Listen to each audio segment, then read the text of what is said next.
Bonjour à toutes et à tous, vous êtes à l'émission Les Trésors du Ciel. Chaque matin à 8 heures, je suis là pour vous apporter un message d'encouragement. Les Trésors du Ciel. Et je crois que encore aujourd'hui, il y a quelque chose de bon pour vous, pour moi, à prendre de la part du ciel, de la part du Seigneur. Il nous a bénis de toutes les bénédictions spirituelles dans les lieux célestes en Jésus-Christ. Voilà, vous pouvez vous connecter et mettre votre nom, comme ça je peux vous saluer. Bonjour Hervé, sois le bienvenu à cette émission. Que cette journée soit pour toi un sujet de joie et d'allégresse. Alléluia. Voilà, nous allons commencer, on va prier. Seigneur, merci parce que tu es là. Tu es au milieu de nous. Tu as dit quand 2 ou 3 sont réunis, pour toi, il n'y a pas de distance, nous sommes unis. Oui, en esprit. Oui, tu es là, présent dans nos vies par le Saint-Esprit. Tu parles à nos cœurs, tu nous encourages, tu nous révèles encore ta volonté. Oui, pour que cette journée soit une journée de réussite, parce que tu désires que nous puissions réussir dans tout ce que nous entreprenons. Tu l'as dit à Moïse, tu l'as dit à Josué, oui, et tu nous le dis à nous aujourd'hui. Tu veux vraiment que nous puissions marcher dans tes voies, que nous puissions vivre dans ta victoire, parce que tu as tout accompli pour nous. Merci Seigneur, que ton nom soit béni. Amen. Voilà, nous sommes au trésor du ciel. Partie 37, la nouvelle création en Christ. Numéro 8, donc 8e partie de la nouvelle création en Christ. Et ce matin, on va parler de la vieille nature et de la nouvelle nature. Donc de la vieille création et de la nouvelle création. C'est important que nous soyons au clair.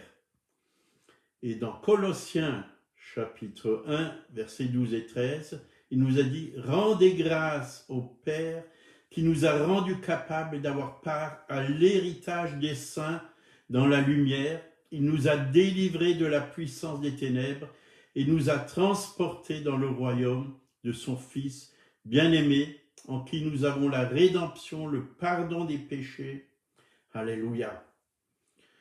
Donc, est-ce que nous pouvons vivre dans deux royaumes, dans les ténèbres et dans la lumière? Ma réponse est non. On ne peut que vivre dans un royaume. Et là, c'est clair, nous venons de lire. Il nous a délivrés de la puissance des ténèbres et nous a transportés dans le royaume du Fils bien-aimé. Donc, le royaume de Dieu, c'est un royaume de lumière. Le royaume des ténèbres, et c'est un royaume vraiment où il y a les ténèbres. Il n'y a pas de lumière, il y a le péché, il y a la mort. Mais en Jésus, il y a la vie, il y a la lumière. Donc nous sommes sous le royaume de la lumière. Nous sommes dans la lumière. Nous sommes dans le royaume de Dieu. C'est important que nous puissions être au clair. Romains 8, verset 9. Pour vous, vous ne vivez plus selon la chair, mais selon l'esprit. Si du moins l'esprit de Dieu habite en vous. Si quelqu'un n'a pas l'esprit de Christ, il ne lui appartient pas. Donc, nous n'avons plus l'esprit des ténèbres, où Satan nous manipulait, nous dominait, il faisait ce qu'il voulait avec nous. Mais nous avons le Saint-Esprit, l'Esprit de Dieu. Nous appartenons à Dieu. Nous avons une vie nouvelle, nous avons un cœur nouveau, un esprit nouveau. Et nous voulons marcher par le Saint-Esprit. On appartient à Jésus. Donc on ne peut pas être en même temps sous la chair et en même temps sous l'esprit. Nous marchons selon l'esprit, dit la parole de Dieu. On ne peut pas avoir deux natures, celle du péché et celle de Dieu, la sainteté. C'est impossible.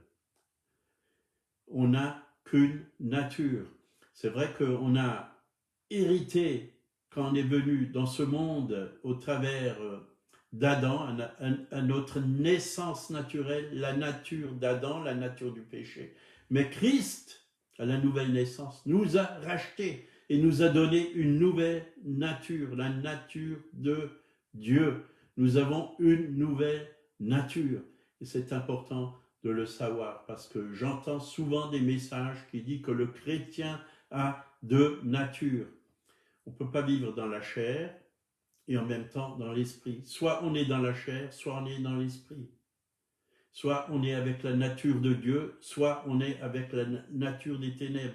C'est impossible d'avoir deux natures. Ça ferait de nous des hommes divisés, des hommes mal à l'aise, parce qu'on serait tiré d'un côté à l'autre. Nous nous affectionnons aux choses de l'esprit, parce que nous sommes en Christ. 2 Corinthiens 5, 17 nous affirme, si quelqu'un est en Christ, il est une nouvelle créature, les choses anciennes sont passées, voici, toutes choses sont devenues nouvelles. Donc, est-ce qu'on peut être en partie une nouvelle créature et en partie une ancienne? Non, puisque la Bible nous dit, toutes choses sont devenues nouvelles. Donc, on ne peut pas être une partie pécheur et une partie juste. Donc, nous avons été séparés des ténèbres et mis dans la lumière de Jésus-Christ. Nous vivons une vie nouvelle. On ne peut pas être une partie saint et l'autre partie pécheur. C'est impossible. Donc, c'est ça. Certaines personnes, un jour ils sont en haut, l'autre jour ils sont en bas. C'est les montagnes russes. Un jour ils sont dans la victoire, l'autre jour ils sont dans la défaite. Un jour ils marchent avec le Saint-Esprit, alors ils sont dans la victoire. L'autre jour ils écoutent, ils écoutent leur chair. Ils écoutent toutes les pensées qui viennent de la chair et ils acceptent ces pensées et ils vivent dans la défaite. Ils se lèvent et ils se disent, ah ben aujourd'hui, tout va aller mal. D'ailleurs, il pleut, c'est pas une bonne journée. Oui. Puis ce matin, en me levant, j'ai trébuché, tout va aller de travers. Ils proclament, ils prophétisent sur eux des mauvaises choses. Ça, c'est la chair. Mais si tu te lèves avec la parole de Dieu et que tu dis, aujourd'hui, c'est une journée de victoire. Aujourd'hui, c'est une journée de réussite parce que Dieu est avec moi, parce que je peux vivre avec Dieu une vie nouvelle. Je suis un fils de Dieu, je suis une nouvelle créature. Les choses anciennes sont passées, toutes choses sont devenues nouvelles. Alors là, vous allez marcher sur la parole de Dieu et vous allez voir des miracles. Vous allez voir la main de Dieu sur vous. Vous allez voir la protection de Dieu sur vous. Vous allez voir la bénédiction de Dieu sur vous. La vie de Christ, c'est la nouvelle création. La nouvelle création. Elle n'existait pas avant que nous venions en Jésus-Christ. Un bébé, quand il vient au monde, est-ce qu'il a existé avant de venir au monde? Est-ce qu'il a un passé avant de venir au monde? Il n'a pas de passé. Il est venu, il n'avait pas de passé, il découvre tout. Mais en Jésus-Christ, on découvre tout. On découvre cette nouvelle vie. On découvre tous les cadeaux que Dieu nous fait chaque jour. C'est nouveau. C'est nouveau. Et c'est la lumière. On voit clair.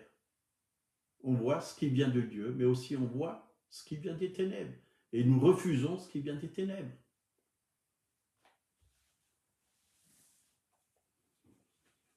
Donc, notre identité réelle est en Christ. Dieu transforme le pécheur en saint. Il y a un changement radical dans notre vie. La régénération se produit quand nous venons au salut. c'est une nouvelle manière de vivre. C'est une vie nouvelle. C'est une marche quotidienne avec Dieu. Oui. Celui qui persévérera jusqu'à la fin sera sauvé. C'est sûr que quand on vient au Seigneur, on est sauvé, mais il faut persévérer dans ce salut. Il faut découvrir tout ce qu'il y a dans ce salut. Et il y a un grand nombre de bénédictions dans ce salut. Il y a tout ce dont nous avons besoin pour vivre une vie joyeuse, une vie pleine d'amour et de victoire avec Christ, et pleine d'amour pour nos frères et sœurs, et même pour nos ennemis. Nous devons découvrir cette vie nouvelle. Et là, il nous est vraiment parlé de la nouvelle nature dans 2 Pierre, chapitre 1, versets 3 et 4. Sa divine puissance nous a donné tout ce qui contribue à la vie et à la piété, au moyen de la connaissance de celui qui nous a appelés par sa propre gloire et par sa vertu. Celle-ci nous assure de sa part les plus grandes et les plus précieuses promesses, afin que par elles vous deveniez participants de la nature divine, en fuyant la corruption qui existe dans le monde par la convoitise. Donc sa divine puissance nous a donné tout ce qui contribue à la vie et à la piété. Donc nous recevons tout par le Saint-Esprit. Le Saint-Esprit et la parole de Dieu nous communiquent tout ce dont nous avons besoin pour vivre. Oui, non, cette nouvelle nature que Dieu nous a donnée en Jésus-Christ. C'est la nature de Dieu. C'est la vie de Dieu, la vie éternelle. Oui, la vie de Dieu. J'ai sa paix, sa joie, sa nature. Oui, on le chante, mais nous devons le vivre, pas seulement le chanter. Oui. Elle est en nous, cette nature. Elle habite en nous. Nous avons la paix, nous avons la joie, nous avons l'amour, nous avons la douceur. Oui. Le fruit de l'esprit. Le fruit de l'esprit. Nous avons la patience. Dieu est patient, nous sommes patients. Dieu est doux, nous sommes doux. Jésus est doux et humble de cœur. Dieu est bon. Ben, nous avons reçu sa bonté et nous devons manifester sa bonté autour de nous. Les gens ont besoin de sa bonté. Nous avons la maîtrise de soi. Quand le péché vient, quand l'ennemi vient et cherche à nous énerver, à nous fâcher, ben nous avons la maîtrise de soi. Nous pouvons nous maîtriser. Nous avons une nouvelle nature qui nous dit à l'intérieur de nous, je ne vais pas me fâcher. C'est dans le calme et la confiance qu'est ma force. Amen. Oui, nous sommes devenus une nouvelle personne. Ma vieille nature, Jésus l'a pris sur lui à la croix. La Bible dit qu'on a été crucifié avec Christ, donc mort avec lui. Notre vieille nature a été crucifiée. Elle a été détruite à la croix de Golgotha avec Christ. Christ, oui, nous a fait naître de nouveau et nous a donné une vie nouvelle, une nouvelle nature. Une nouvelle nature. Donc nous sommes participants, comme nous l'avons lu avant, de sa nature divine. Dieu nous a fait passer des ténèbres à la lumière. J'étais un pécheur et je suis devenu un saint. Dieu a changé mon identité, votre identité. Il a enlevé la vieille identité, oui, de pécheur et vous a donné une nouvelle identité d'homme saint, d'homme juste, d'homme libre. Nous ne sommes plus sous la puissance du péché. C'est vrai que nous avons vraiment besoin de garder ça dans notre cœur, jour après jour, que nous sommes participants de la nature de Dieu. C'est un élément fondamental de l'identité et de la maturité du croyant en Jésus-Christ. Donc nous ne sommes plus esclaves du péché ou de Satan. Dieu nous a recréés en Jésus-Christ. Éphésiens 5, versets 8 et 9. Là, c'est vraiment très clair. Autrefois, vous étiez ténèbres, et maintenant, vous êtes lumière dans le Seigneur. Marchez comme des enfants de lumière, car le fruit de la lumière consiste en toutes sortes de bonté, de justice et de vérité. Donc là, il nous a dit, autrefois, vous étiez. Donc, autrefois, c'était avant notre nouvelle naissance. C'est quelque chose qui est passé. Vous étiez ténèbres avant de connaître le Seigneur. C'était notre nature, c'est qu'on a hérité de nos pères, celle que Satan a mis dans Adam quand il a désobéi à Dieu.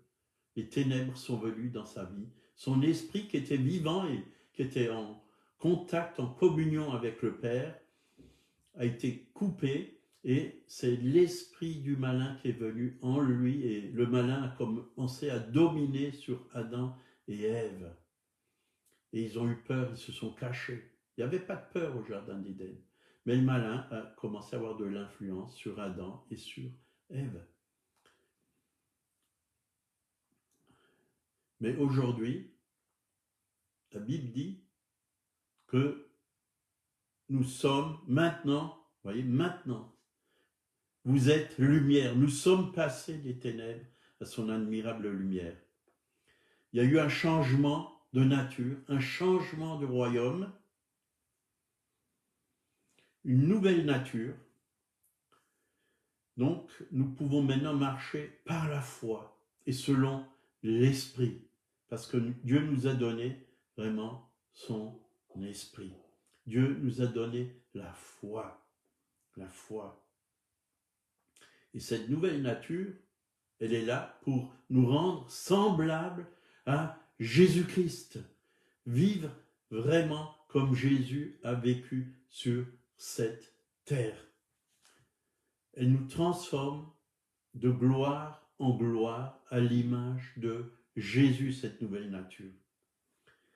Et là, il est très clair dans Romains 6, versets 6 et 7. Là, il nous a dit, sachant que notre vieil homme a été crucifié avec lui, afin que le corps de péché soit réduit à l'impuissance pour que nous ne soyons plus esclaves du péché, car celui qui est mort est libre du péché. Vous voyez, crucifié, le vieil homme. Donc, il est mort à la croix avec lui pour que nous ne soyons plus esclaves du péché. Le péché a été rendu à l'impuissance. C'est-à-dire que le péché n'a plus de puissance sur nous. Il n'a que la puissance qu'on lui donne. Parce que nous avons reçu un autre esprit, et avec cet autre esprit, on peut vraiment résister au péché. Et c'est très clair dans la parole de Dieu. Romains 8, 2 nous le dit, en effet, la loi de l'esprit de vie en Jésus-Christ m'a affranchi de la loi du péché et de la mort. Affranchi, libéré, libéré. C'est une loi beaucoup plus forte que le péché. On peut résister au péché, on peut dire non au péché. On n'est plus obligé d'obéir au péché. Le péché n'aura pas de pouvoir sur vous, dit la parole de Dieu. Est-ce que nous, on lui donne volontairement du pouvoir? C'est là où on en devient esclave, parce qu'on lui donne volontairement du pouvoir. La Bible dit qu'il n'a plus de pouvoir sur nous. Même Satan n'a plus de pouvoir sur nous. Il n'a que le pouvoir qu'on lui donne. Il faut lui fermer toutes les portes et dire non. Non. Oh, Satan, il va venir, et la chair aussi. Les convoitises vont se présenter. Ça ne veut pas dire que le péché n'existe plus. Hein. À partir du moment où on est né de nouveau, il existe toujours, le diable existe toujours, mais nous devons dire non. Nous devons résister au diable. La Bible dit, soumettez-vous à Dieu résistez au diable et il fuira loin de vous. C'est ça la victoire. Résister. Nous avons la capacité, nous avons la force, nous avons l'onction pour résister. Nous avons la parole de Dieu, nous avons toutes les armes de Dieu pour résister au malin et vivre une vie de victoire, une vie de sainteté, une vie nouvelle, vivre cette nouvelle création que nous sommes en Jésus-Christ. Amen.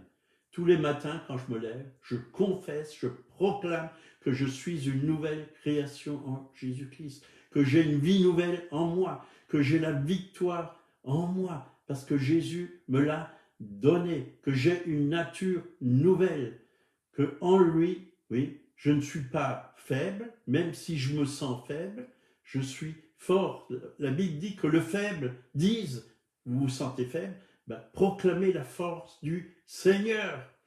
J'ai la force de Jésus. Ce n'est pas un esprit de timidité que Dieu vous a donné, mais un esprit de force. J'ai reçu un esprit de force, un esprit d'amour. Je peux aimer. Et un esprit de sagesse. Je peux résoudre les problèmes. Je peux parler, oui, avec la sagesse de Dieu. Je peux apporter des solutions à ceux qui sont autour de moi parce que j'ai la sagesse de Dieu. Vous avez la sagesse de Dieu. Vous avez la force de Dieu. Vous avez cet amour de Dieu dans votre cœur. Elle a été répandue par le Saint-Esprit et vous pouvez la répandre autour de vous. Voilà, on va s'arrêter là. Seigneur, merci.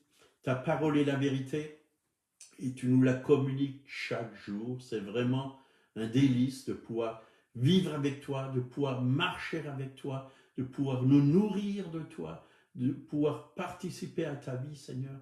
C'est une grâce que tu nous fais chaque jour. Nous n'avons absolument rien mérité, mais tu nous as tout donné par grâce. Merci Seigneur. Merci parce que tu es avec nous chaque jour jusqu'à la fin du monde. Tu es avec mes frères, avec mes sœurs aussi qui regardent cette vidéo. Merci Seigneur, que leur journée soit à ta gloire. Si vous êtes malade, prenez l'autorité que vous avez au nom de Jésus. Il a porté nos péchés, mais aussi nos maladies à la croix du Calvaire. Il les a portées. Remettez-lui, Seigneur, je te remets ces maladies, je te remets ces douleurs, Seigneur. Tu les as portées, j'ai plus besoin de les porter. Je proclame que dans tes meurtrissures, j'ai été guéri. Si vous ne connaissez pas Jésus, il est vivant, il est ressuscité il y a 2000 ans et il se manifeste encore aujourd'hui sur la terre et il veut emmener chaque être humain, oui, dans la lumière, dans la vérité. Il est le chemin, la vérité et la vie. Il est là, il toque à votre cœur, mais il faut lui ouvrir la porte, lui dire, oui Seigneur, je veux te connaître, révèle-toi à moi, viens dans ma vie, oui, fais-toi connaître à moi, et vous allez réaliser que c'est un Dieu d'amour. Il a porté vos péchés à la croix de Golgotha. Il a versé son sang pour vous laver de vos péchés et pour vous pardonner de tous vos péchés. Vous avez simplement besoin de lui dire, Seigneur, pardon. Oui, transforme mon cœur, transforme ma vie. Je reconnais que je suis un pécheur et j'ai besoin vraiment d'un sauveur. Et Jésus est le sauveur. Et il veut être pas seulement votre sauveur, mais votre Seigneur. Il veut guider votre vie. Il veut vous conduire dans de verts pâturages. Il veut vous conduire dans une vie tout à fait nouvelle, comme il l'a fait pour moi il y a 44 ans. Que Dieu vous bénisse. Soyez dans la paix et dans la joie. Amen. À demain à 8 heures. Bonne journée.